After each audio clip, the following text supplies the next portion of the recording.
Yo, what's up, everybody? So, this is my second day with this thing all together, and I just wanted to show everybody what's up. So, I just got my brake cable. I got it in there. Fucked up my plate because I rode in the rain. Got the brakes working. I put some new pads in there because I ordered a bunch of them online and a whole bag of them. But, this whole video is mainly just to show you all my throttle setup. So, when I first got this thing, it wasn't working perfect. So there's a screw that comes in right here. It has a spring and a screw, or it'll be welded, one of the two. If it's welded, you just have to, like, bend this down, and if it's a screw, you just have to take it out. If you order it anytime from now on, it should just be a screw. You'll just take the screw out, and then it'll let you get full throttle. Like, you can, like, limit it, because that's all you need, but it blocks it from full. So, anyways, it has a governor back in there. This arm right here is a governor arm, the one that I got my thumb on moving. And so the throttle goes to this spring, which you can see right, where's my light? That I have a zip tie through it. Here, I'm gonna use the phone flashlight too. Alright, so you can see that I have a zip tie through the spring so that the spring can't expand. So what happens is you're giving it throttle, and all of a sudden, when you're giving it throttle, it pulls that spring, pulls that lever towards it, like this way. Anyways, and then when it pulls it, a governor kicks in, and then it stretches the spring out and pulls it back that way a little bit.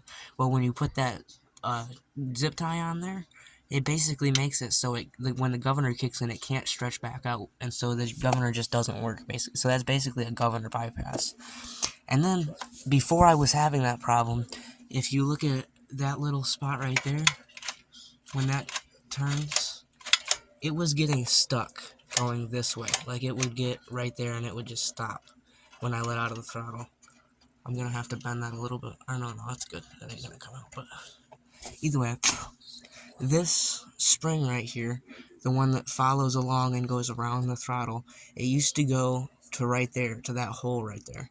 Well, it wasn't enough spring tension. The throttle wouldn't return. It would if the engine was running, but it's just not very good. It would still hang up sometimes. So I took the spring off and I moved it to there. And now it's got enough tension that it holds. I don't know how good this spring is going to hold.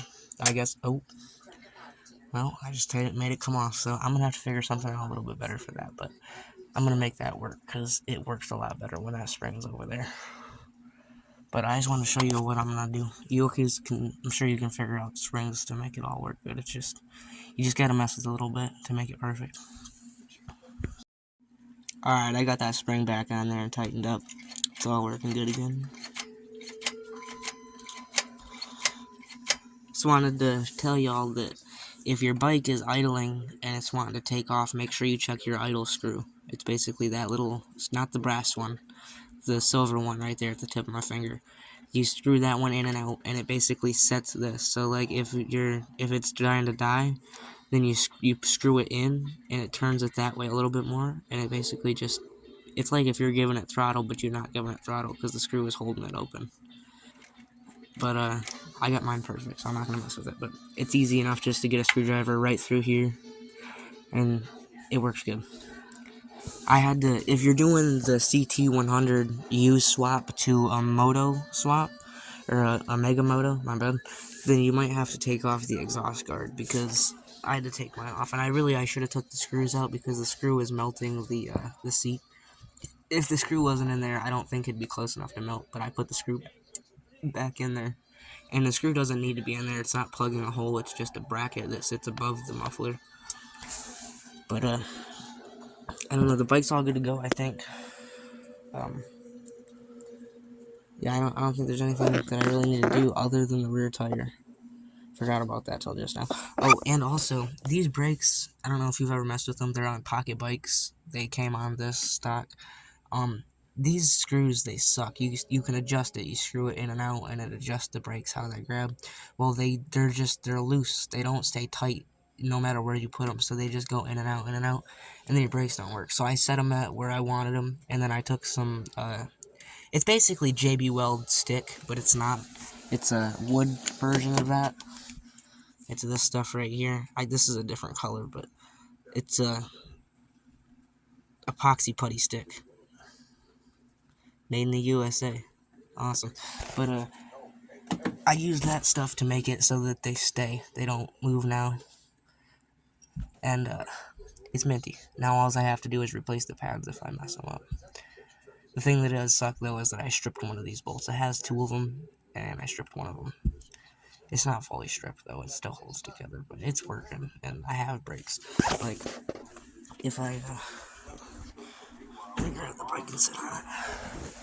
If I sit on the bike and then I grab the rear brake, I can lift the front tire up with like the rear brake locked up and the front tire off the ground. So the rear brake works good. It stops the bike, and that's all I want. It doesn't. This bike never came with front brakes. This is a pocket bike front fender. But yeah, that's about it. Update on the mini bike. I still need to replace these stem bearings, whatever they are. The bearings that are right here, they're bad. Or maybe it's just the bolt. I don't know. I haven't took it apart yet. And I'm missing one of these things right here. I have one, but I don't think the bolts are long enough. I'll figure it out. It holds for now. It doesn't move. It's solid.